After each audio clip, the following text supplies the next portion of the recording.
Oh, today is the second installment of what we're calling Looking for Records, and here we are at The Great Escape in Nashville. Long an institution here in Nashville. We're out now on West Nashville, out on Charlotte. For the longest time, they were down at the old store in Midtown, but it's been quite some time that they've been out here right now. Just a great place, full of vinyl, full of CDs, full of videos, a lot of collectibles, and they used to be back in the day, have baseball cards and comics. I'm not sure they have that all now, but it's a place to buy, sell, or trade. We're here to look for something special today. As I mentioned, my goal in looking for vinyl is to buy things that I should have bought in vinyl back then. New vinyl seems so expensive today. And today I'm on a search for some Cat Stevens. Cat Stevens is an artist who I don't even think I have anything on vinyl, and I'm going to see what I can find and use vinyl today for Cat Stevens. Let's hope we find some deals here at The Great Escape in Nashville. Here we are inside, getting a good look. You can see the big CD racks, a lot of collectible stuff on the wall, action figures, tons of vinyl back here, a huge section of videos. There's posters. Oh my gosh, there's just so much stuff in here. Look at tons of magazines. I mean, it's the kind of place that you could spend hours in, and if you're visiting Nashville, you definitely want to have Great Escape on your list. And let's see if we can go ahead and find some Cat Stevens today.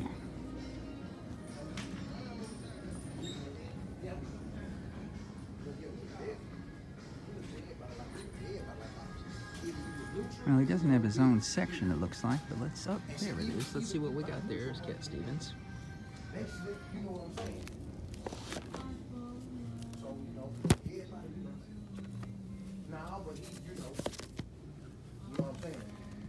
Oh, there's a Catch Bullet 4.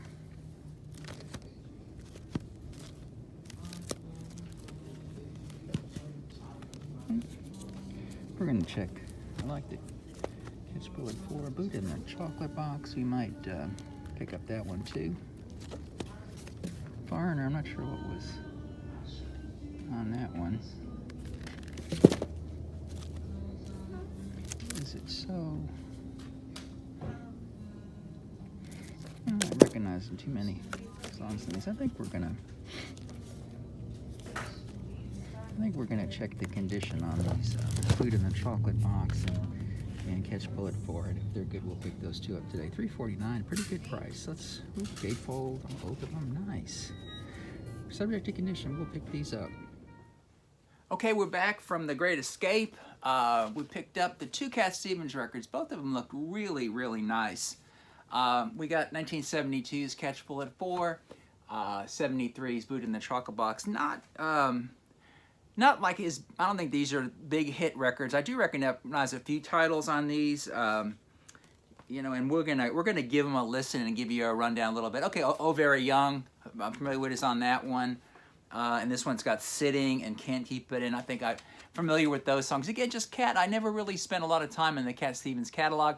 Didn't dislike them. It just, you know, I just never found my way there. And I think it's time to do that. And I'd like to pick these up on vinyl since they're in the 70s and they're really cool. And they come on nice gatefolds. Both of these look very nice and clean.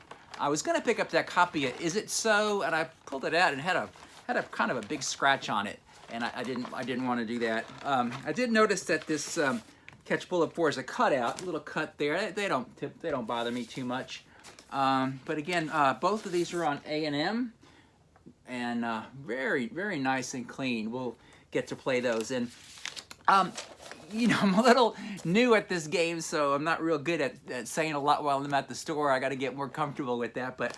I can't speak highly enough about The Great Escape. If you do come to Nashville on any kind of musical trip, you need to make your way over to The Great Escape. It is a Nashville institution. Too bad they're no longer in their classic Midtown location, which has got a lot of history to it.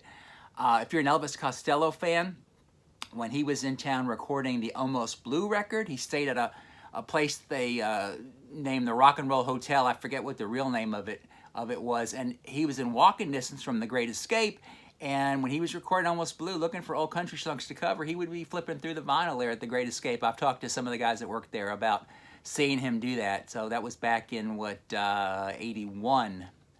that the 80, 81 that happened. So that's kind of neat. But they're out on Charlotte Avenue now in West Nashville. Easy to get to, plenty of parking there. And they got a ton of space. And as you can see from the video, I mean, tons of used CDs, tons of used vinyl, used DVDs. There's comic books, there's magazines, there's a lot of collectible things. You can spend hours and hours and hours in there. Definitely a place you want to visit when you come to Nashville is the Great Escape. And also they have a second location in Nashville out on Gallatin Road in East Nashville. They're also in Bowling Green and in Louisville.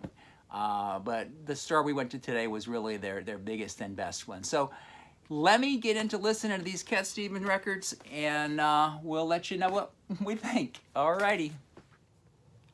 Okay, I'm back after listening to my two Cat Stevens records, 1972's Catch Bullet 4 and 1974's Buddha and the Chocolate Box. And remember, we're here probably more to talk about the record store than we are to talk about Cat Stevens. And let's give a great kudos to the Great Escape for having two records. I mean, gosh, these are what almost 50 years old, is that right? 1972, 74. To get them in such great shape. These are original pressings for $3.50 each. They were nice and clean, and they both sounded great. So kudos to the Great Escape. Make sure you get over there if you're in Nashville. But about Cat Stevens, I mentioned didn't pay much attention to his music over the years, knew the hits on the radio, and never really dove into his albums. I wanted to give him a try. Found these two and started with these two. And I was kind of somewhat surprised in that these weren't chock full of big super hits that he had. And I mentioned 72 and 74. There was another album in between these two. But, despite not having those mega hits, this was #1 on the Billboard charts. And this was #2 on the Billboard charts. Very surprised. But, talking to a friend before I did this, he said, I asked him about Cat Stevens. And he said, yeah, I got Cat Stevens issues. And we talked a little bit before. And I think we both sort of have the same Cat Stevens issues. And I guess for me, it really boils down to the style of his songwriting. He's very into this fairy tale, mystery, mystical kind of writing, and I don't know, just not my cup of tea. But the thing I want to mention about these records, and one of the reasons that it got me started, I was talking to a musician friend of mine. We were in a record store one day playing, and Cat Stevens came on, and he just made the comment, "Boy, they just don't make records that sound this good anymore." And I've got to agree with this comment. These records just really are so well produced, and they just sound fantastic. And I'm sure a lot of money was spent in their making, because they had it back then, because Cat was selling a lot of records. And I was really surprised, because I was puzzled. I wasn't aware of who produced Cat Stevens records.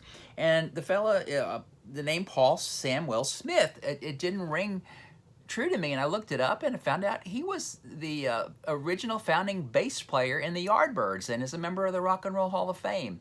And I'm not sure, it looks like to me, I didn't really go back and check, but he seems to be Cat Stevens' primary record producer. So, we're gonna look for some more of the Cat Stevens records. I'm not giving up yet. But again, thanks for listening to or looking for records. We're gonna visit some of the other record stores in Nashville here fairly soon. And again, if you like what you're seeing, please hit that like button. Please subscribe to the channel so we can keep you. So you can keep abreast of what we're doing here. And as always, thanks. This is Mike from Music City signing off.